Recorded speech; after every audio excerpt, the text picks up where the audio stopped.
There's no feeling more intense than starting over. If you deleted your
There's no feeling more intense than starting over.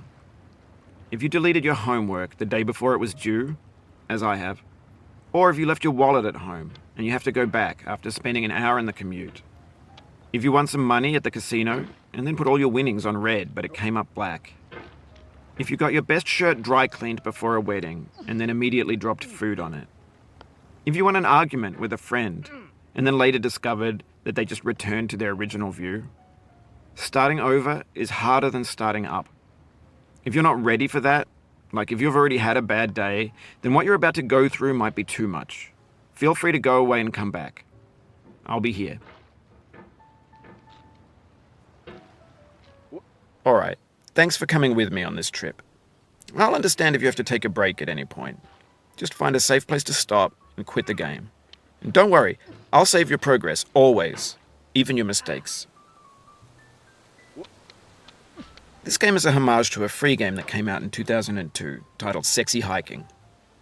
The author of that game was Jazzuo, a mysterious Czech designer who was known at the time as the father of B games. And B games are rough assemblages of found objects. Designers slap them together very quickly and freely, and they're often too rough and unfriendly to gain much of a following. They're built more for the joy of building them than as polished products. In a certain way, Sexy Hiking is the perfect embodiment of a B game. It's built almost entirely out of found and recycled parts, and it's one of the most unusual and unfriendly games of its time. In it, your task is simply to drag yourself up a mountain with a hammer. And that act of climbing, in the digital world or in real life, has certain essential properties that give the game its flavor.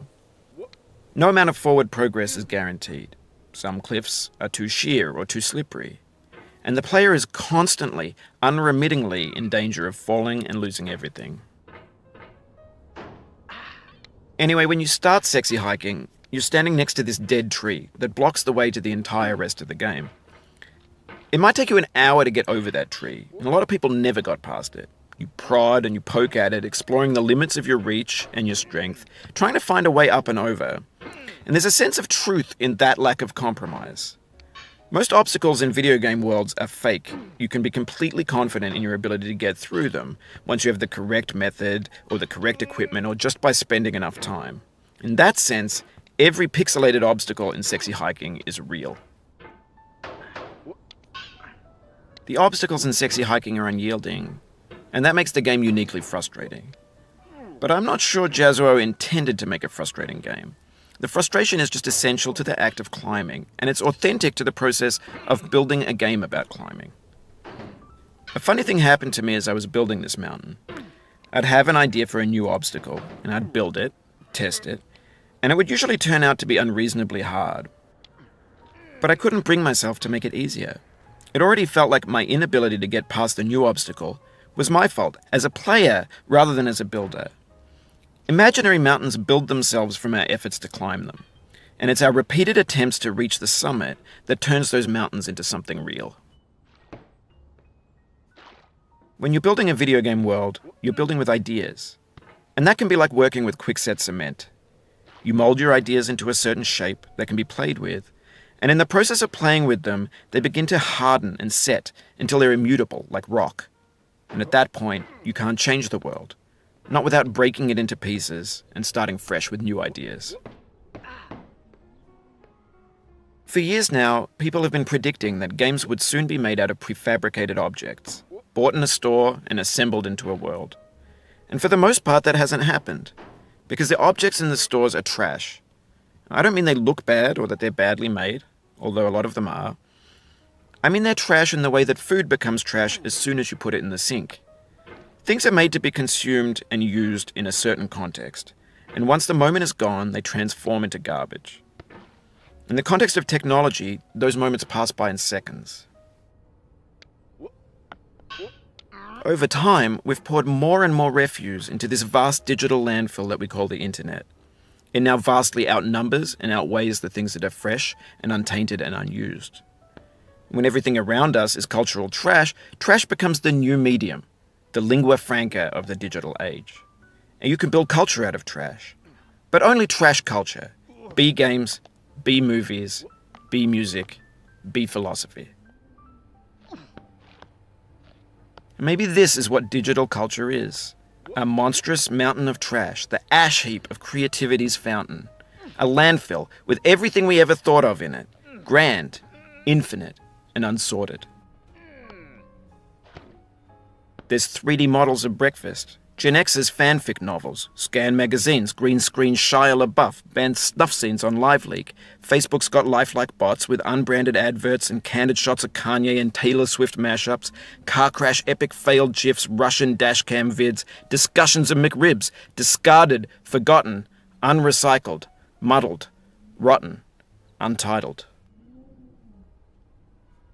Everything's fresh for about 6 seconds, until some newer thing beckons, and we hit refresh. And there's years of persevering, disappearing into the pile, out of style, out of sight. In this context, it's tempting to make friendly content that's gentle, that lets you churn through it but not earn it. Why make something demanding if it just gets piled up in the landfill, filed in with the bland things? When games were new, they wanted a lot from you. Daunting you, taunting you, resetting and delaying you. Players played stoically. Now everyone's turned off by that. They want to burn through it quickly, a quick fix for the fickle, some tricks for the clicks of the feckless. But that's not you, you're an acrobat. You could swallow a baseball bat. Now I know, most likely you're watching this on YouTube or Twitch, while some dude with 10 million views does it for you, like a baby bird being fed chewed up food. That's culture too. But on the off chance that you're playing this, what I'm saying is, trash is disposable, but maybe it doesn't have to be approachable.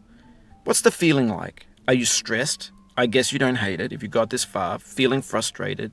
It's underrated. An orange is sweet, juicy fruit locked inside a bitter peel. That's not how I feel about a challenge. I only want the bitterness. It's coffee. It's grapefruit. It's licorice.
Oh, you just lost a lot of progress. That's a deep frustration, a real punch in the gut.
Oof, sorry about that.